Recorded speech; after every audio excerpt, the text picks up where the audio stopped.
Hey everyone, welcome back to the channel. Take a look at your screen right now. Notice how as I scroll down, the top interface tears away like an organic liquid wave, revealing a completely different design layer underneath. Today, we are building this exact interactive liquid scroll reveal component completely from scratch, and we're doing it all inside one single file, index.html. Hey everyone, welcome back to the channel. Today, we are building a stunning interactive liquid scroll reveal component from scratch. We're breaking this tutorial down into 4 comprehensive steps: HTML structure, SVG masking, CSS layout styling, and finally, bringing it to life with scroll-driven JavaScript. Grab your favorite code editor, create a blank folder, and let's get started. Step 1. HTML, the structure. First, let's set up the backbone of our project in an index.html file. We need a main viewport container to hold everything. Inside this container, we'll create 2 layers, a base background layer that stays hidden initially, and a foreground layer that sits perfectly on top of it. We'll also add a text wrapper for our typography headings. Let's look at the structure. Today, we are setting up the HTML structure for our interactive liquid reveal effect. We start with a main section container with the class reveal container.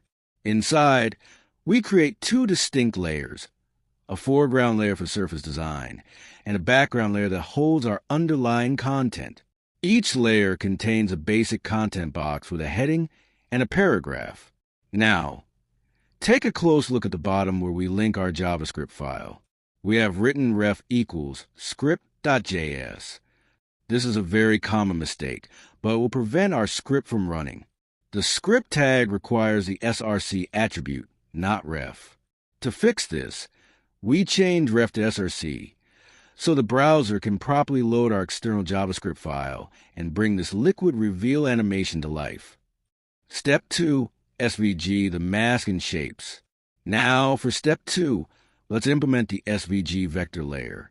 SVGs are incredible because they are resolution independent and allow us to use custom mathematical paths as clipping masks.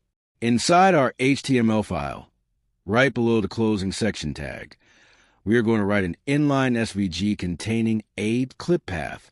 This clip path contains a path element representing a flat line that we will later bend like liquid using code.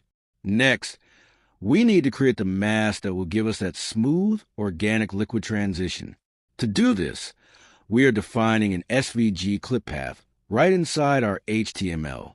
We start by creating an SVG element with a width and height of 0, so it stays completely invisible on the page. Inside the DFS tag, we define our clip path and give an ID of liquid clip. Notice the attribute clip path units equals object bounding box. This is crucial because it ensures our clip path scales perfectly to match the exact size of whatever element we apply it to. Inside, we have a path with a default square shape filling the coordinates from 0 to 1. Later, we will use JavaScript to animate the control points of this path, morphing it from a straight line into a fluid, wavy liquid shape as the user scrolls. Step 3, CSS, the layout and styles. Step 3 is all about the visuals. Open up a style.css file. We'll start by resetting our page margins and handling the typography. Next, we will absolutely position our foreground and background layers directly on top of one another.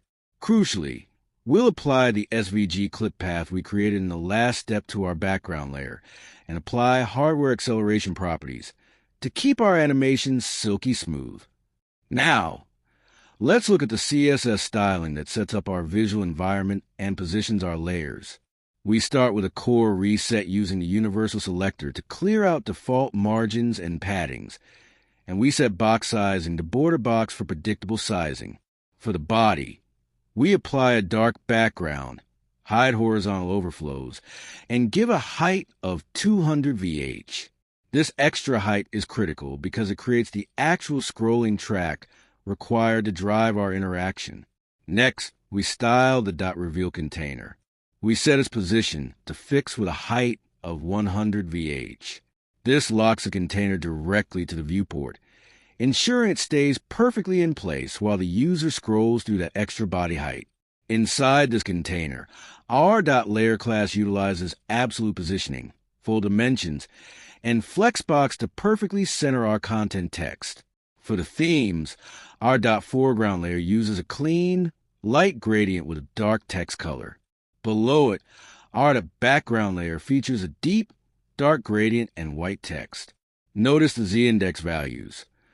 We have placed a background layer on top with a higher z-index. Finally, look at how we tie everything together in the background layer using the clip path property. By passing URL #liquidclip, we successfully linked a custom SVG path we defined earlier. Right underneath, we add will change, clip path. This tells the browser to optimize and hand off the heavy animation processing to the GPU, guaranteeing a buttery smooth liquid transition when we start scrolling. Step 4, JavaScript, the interaction. Finally, Step 4, making it dynamic with JavaScript. Open your script.js file. We want to update the SVG path coordinates relative to how far the user has scrolled down the page. We will calculate a normalized ratio between 0 and 1 and inject a shifting wave sequence into the SVG data attribute string. Finally, let's look at the JavaScript that brings the entire interaction to life by morphing our SVG path dynamically on scroll. We begin by targeting our SVG path element using document.getElementById liquid path. Next, we attach an event listener to the Windows scroll event.